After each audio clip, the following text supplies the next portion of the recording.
What do you think is a misconception in the oil and gas industry?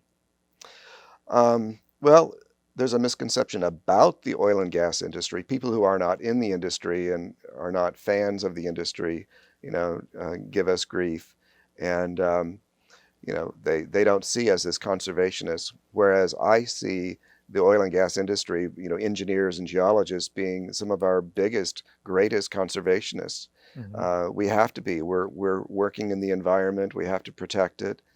So that's the biggest misconception is that we're, spoiling from people outside the industry is that Right. people inside the industry Hmm. are spoiling our resources, and that is absolutely the opposite of what we're doing. Yeah. Um, Within the industry, that's tough to say. I think, it's a tough time in our industry right now. The economics are really bad, but somehow people are making money. Yeah. And so, you have to recognize that change and ride with it. I can remember a time when oil was $8 a barrel. It was that way Wow. for a few hours one day back in the 80s.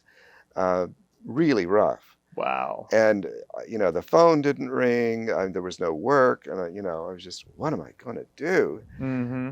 And I realized, well, there are oil and gas properties still out there. Someone has to manage them, Yeah. you know, and I just had to tell my story to a different group of people. It's a different group that owns the properties. So there were people with financial backing that were very interested in what I had to offer. There were banks that suddenly had to seize assets that were very interested in what I had to offer because they didn't know what they had in their hands. Right.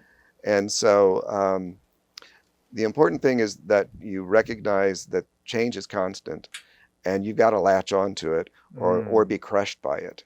And I Yeah. would rather, ride the wave than be crushed by the wave.